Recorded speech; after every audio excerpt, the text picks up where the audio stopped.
The Pam Goodwin Show is a show that features the biggest names in television, successful entrepreneurs, future new talents, and local heroes. She's from a small town in Arkansas. She has a famous brother who is a Grammy Award winner, and she's a rebel. Welcome, country singer Gabby Mooney. I am thrilled to have our next guest, Gabby Mooney, all the way from Nashville on the Pam Goodwin Show today. Hello, Gabby. Hey, Pam. So good to be here with you. I am still recovering from our big event in Nashville that you were part of.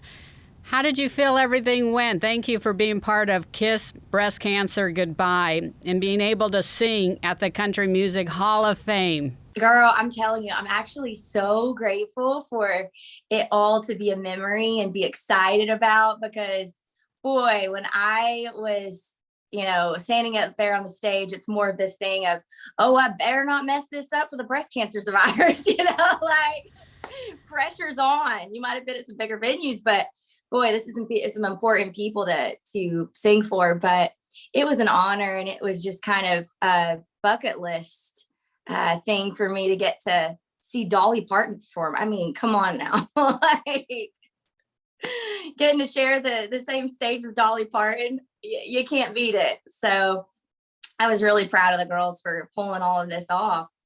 You guys killed it. Oh, well, thank you so much for being a part.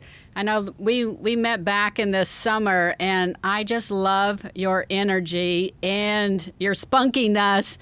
And I know you come from a music family from Arkansas, and I'd love just to share your background, and especially you have one of the most famous brothers, in country music today, Shay, your brother. So I'd love for you to tell your story of how you got started, especially being on a four-wheeler and how fun. Yeah, well, we actually started singing in church. My mom and dad and Granny and Papa Mooney, they all sang in a Southern gospel group called the Singing-Mooney family. And we would call it first generation, second generation, third generation, which, we were third generation singers. And so they would push us on up there at, 4, 5, 6 years old. And so our family's always sang. We've always had some sort of musical thing. And I have to give all credit to my mom and dad for them always encouraging us to be artistic. And I think it's very difficult for parents to figure out what, is the best thing to teach their kids when it comes to what's most important. But for my family, they didn't really pressure us with the, you got to make an A in school. They just pressured us to say, whatever you want to be successful at, whatever you set your mind to do, work hard at it with all your might. And number one, make good grades in school. And then we don't care what, else you want to do with your life. But they always encouraged us and catered to kind of that creative side of us. And so the most important thing in our family was family. And so I think that kind of played a huge part in us singing and traveling and all of that, because we were each other's best friends. And so we learned how to harmonize real well. And I learned how to play the piano and harmonica. Shay actually plays the drums. A lot of people don't know that, but he's actually a pretty good drummer. And picked up guitar so he could impress the ladies, of course. He just like gets out there on the beach and it's like, oh, were you listening to me? Like, I can't imagine that other people, the girls that I just sat next to, would have been listening to my song. But it's one of those things where I look back and I cherish that so much more than I did then, because I thought all families were like that and we're all that close. And growing up in the South, you kind of always say, I can't wait to get away from the small town. Can't wait to move off and get to Nashville or get somewhere else. And now both me and Shay would talk about it. And it's like, how blessed are we to have grown up in a small town where our family is so amazingly supportive and close. And so now with our journey kind of progressing the way it has, we still have that close-knit bond because the foundation was built. I love that. I know reading about you and how close you are, to your family. So you're the oldest, and then Shay, and then No, I'm actually the middle child. oh, okay. We You're like have me, the we poor have deprived middle child. right. I'm so victimized. We need to write a song about the poor deprived middle child. Anyway, so you're in the Right? middle. Okay. I'm the middle child. So we have an older sister, Erica, which I always tell everybody we're twins because we're pretty much the same person. But she has 3 kids, and Shay is the younger by 2 years. And he also has 2 kids. So I am the only one that has not settled down. I've been the black sheep from the beginning, and I'm holding on to that strong, like holding on to that title, still the title holder. We'll see about their kids when they grow up. Maybe they'll take on it. I love that. I know your song Bad. How do you come up? You write your own songs, correct? Mm-hmm. Yep. Is it from I sure do. Some of your experiences and growing up? Oh yeah. So, I started writing songs when I was 12 years old because shockingly, Pam, I was very quiet when I was younger. I was super I guess like internalizing everything, and I didn't know how to express my feelings. And so when I started songwriting, it was such a way to paint the picture of how I was feeling without admitting what I was feeling. It's very weird for a songwriter to say that, because I think a lot of songwriters feel that way, and people are like, oh, you want people to hear this. And you're like, I want them to hear it, but interpret it in the way that speaks to their soul, because the way I'm writing it feels one way, but it is in my mind a completely different scenario. And I know that's confusing, but I'll kind of go over it with Bad. Like the lyrics of Bad, it sounds like I'm rebellious. I am, I like to be bad, forget the church, like I hate all of this. But then if you actually really dig into the lyrics, it talks about the story of how I was very badly hurt by the church and by people in the church that made me question, do I really want this? Do I really want God? Do I really want all this other stuff? And so in the music video, you'll see these church people being judgy, being, the way they want to be. And at the very end, Jesus puts his hand on my shoulder.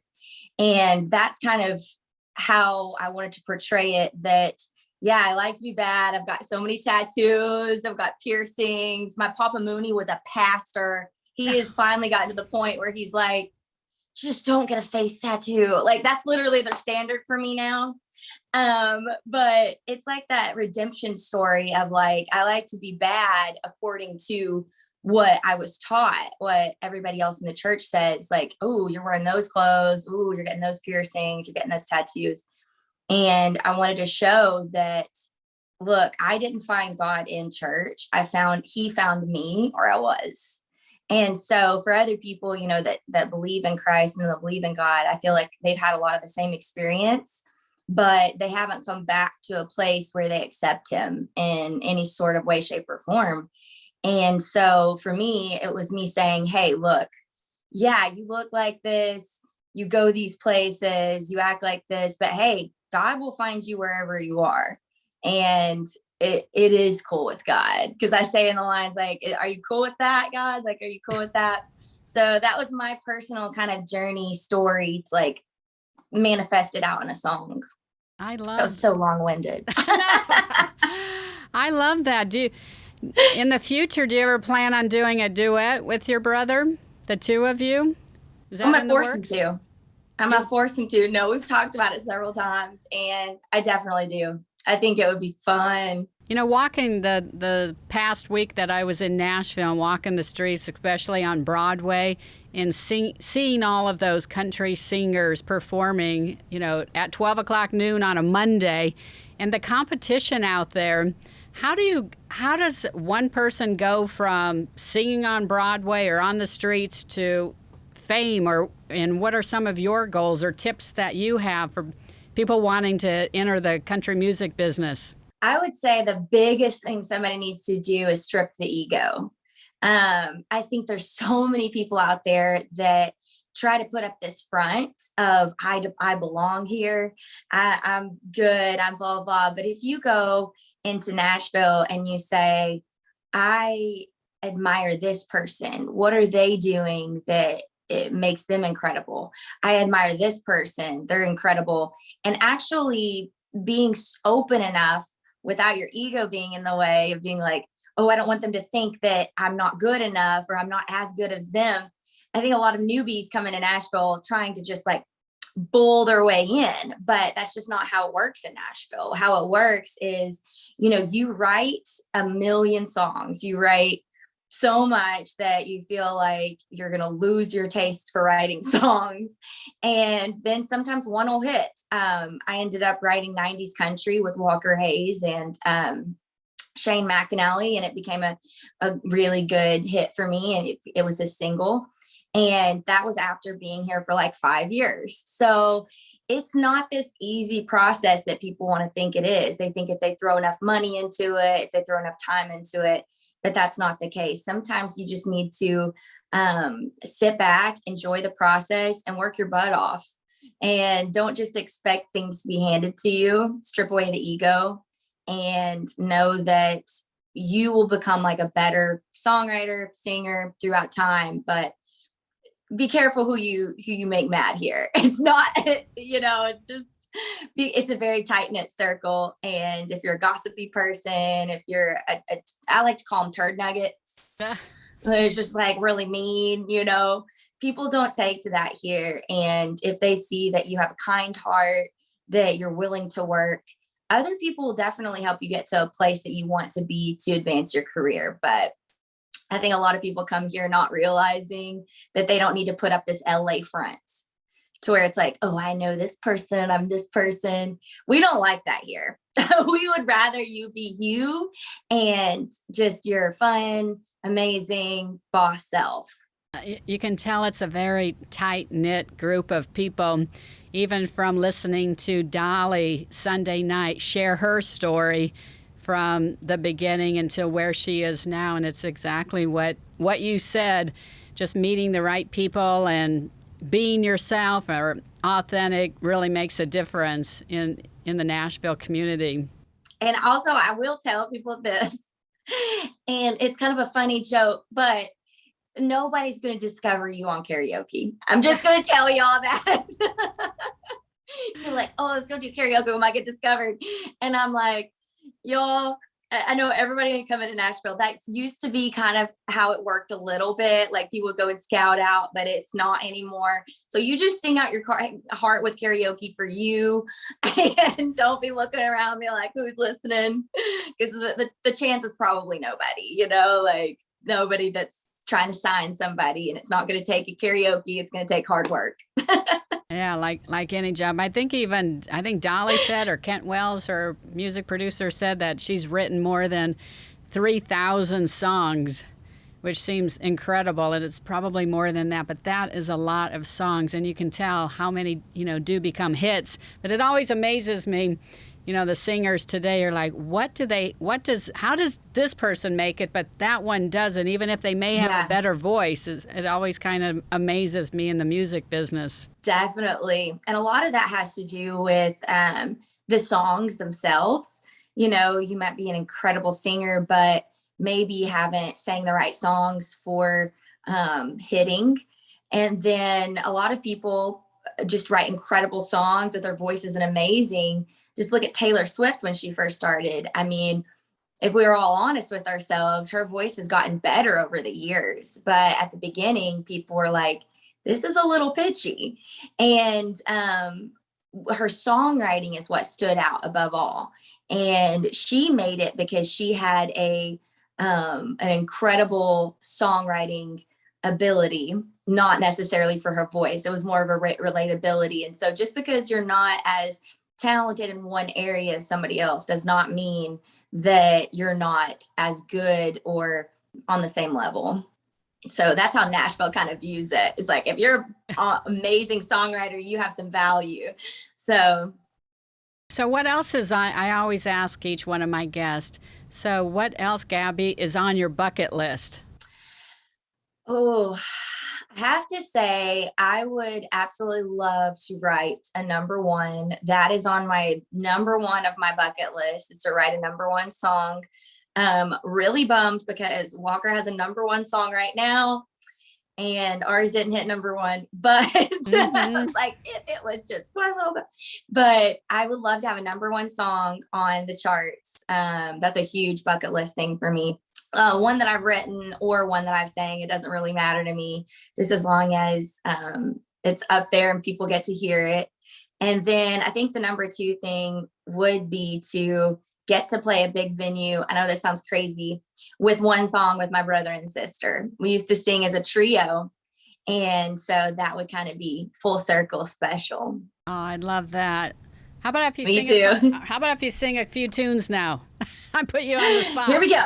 Okay. There's something about you. That's my air guitar because I can't play.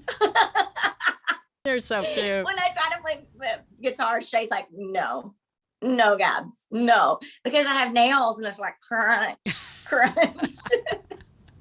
That's great. I want to see what's on your finger. I want to see your tattoos on your hand. What are they? Oh, of? yeah. What are they of? So all my tattoos are pretty much family. This one is my grandpa Reed that passed away. This is my grandma. Actually, this one I got right after my grandpa died, and this one I got right after my grandma died. Their last name was Reed. And my grandma had a rose bush right out front of her house that she would always give us a fragrant rose, and we thought that was just such a treat. And this one's lightning. Want lightning love. I'll try to. Moons mean a lot to us because we're moony. Cheesy. Then just a couple arrows. I have a dot for every niece and nephew I have. And I'm actually getting their names tattooed on me. I haven't told my family about that yet, but they'll see it when it's done. I love that. This is Shay and Erica in Hebrew. Aww. And so, I mean, all my tattoos are pretty much family. I do want to get, as cheesy as this sounds, I do want to get 3 wolves in the moon. You know, that old oil painting you used to go and find in Oklahoma, and on all the cool blankets and stuff. I want that for my half sleeve. So me, Erica, and Shay just howling at the moon. Oh, I love that. But that'll be fun. But yeah, that's pretty much my tattoos. Oh, I've got a cross right here and right here. Oh, wow. Yeah, coordinates to home on my shoulder. Oh, thanks. Where's yours, Pam? I don't have any yet. Hey, I have a stick and poke kit, and we'll get you hooked up. Like, I was thinking more of like a half sleeve. Perfect. Of like, maybe a neck tat. Pam Goodwin Show. Okay. Yeah. Just like, oh, where do you work? You're like, oh. I'm ready. I never thought I'd have one, but I'm actually getting a little closer to getting one. So. Heck yeah. What do you want? I saw something to do with the breast cancer warrior, something like that. Yeah. Cool. I saw something neat like that. So I'm doing something like that. So do you have any upcoming tours? I do. I have an announcement coming soon for tour. It's for next year, for January. But I have a couple shows coming up in the fall, but we have a new single coming out November 5th. It's called Sugar Sugar. I've already revealed the name. And it's a Southern rock song that is pretty much hyping up country boys. I'm stoked about it. It's so Southern rock. And yeah. Right. Can you sing a couple tunes? I want to hear you sing. Okay, let me see. I see 2 blocks down, church bells ringing, everybody's in the Sunday best. She's wearing white, but we don't know what she's hiding underneath that dress. I ain't hating, I'm just saying I'll pray for you. And I went down to the river, jumped in to wash these tears away. I could drown in your memory, I could scream and curse your name. I ain't hating, I'm just saying I'll pray for you. Beautiful. I love your voice. I just did a little bit of my Flonase earlier, so I was like, sounds gross, but thanks for doing that on the spot. Of course, I'm used to that. Just People another. like sing. I'm like, okay. Who are some of your favorite country singers that inspired you? Definitely Dolly Parton. And since she supports breast cancer awareness, and Susan G. Komen, but also Keith Urban is such a big inspiration for me because not only is he an incredible performer, incredible live and as a person, but he's just so nice. He remembers your name. He takes the time to look you in the eye and shake your hand. And in this world full of fake people, he's a real one. So I strive to be kind of that level of generous and kind and remembering people's names, even though I'm on a much smaller scale. It's important. I heard he does. I have not seen him in concert, but he's one that I want to see. And next time he comes here to Dallas, I need to go see him. Oh yeah, you definitely do. He's incredible. Well, good. Well, I cannot wait. How can our viewers get a hold of you? What's the best way on your social media? It's at Gabrielle Mooney Music. My music's under Gabrielle Mooney, GABRIELLE, Mooney, MOONEY, or you can Google Shay Mooney Sister. It'll pop up real quick. A lot of people are like, I can't remember how to spell her name. Oh, it's fine. But on Instagram, Twitter, I never tweet. But if people wanted me to tweet, I guess I could.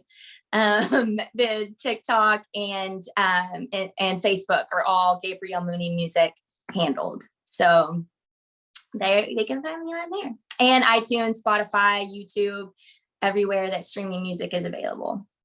We'll be sure to add all that on the post too. Well, I just think you're fabulous. I'm a huge fan of yours. I know you're doing great things out there. I cannot wait until your new song comes out on November 5th, and I cannot wait to see you and tour perform. So thank you so much for being on the Pam Goodwin Show, Gabby. Well, Pam, I've got to say something about you before I get off. Guys, everybody watching, I'm just so proud of who you are and supporting this event and being one of the partners for hosting the event. To see your heart and to see who you are as a person is super encouraging. And I love your soul and I love your heart. And thank you so much for interviewing me and being a light you are in this world. Thank you. Love you. Bye. Love you so much, sis. Mwah, mwah, mwah. Bye.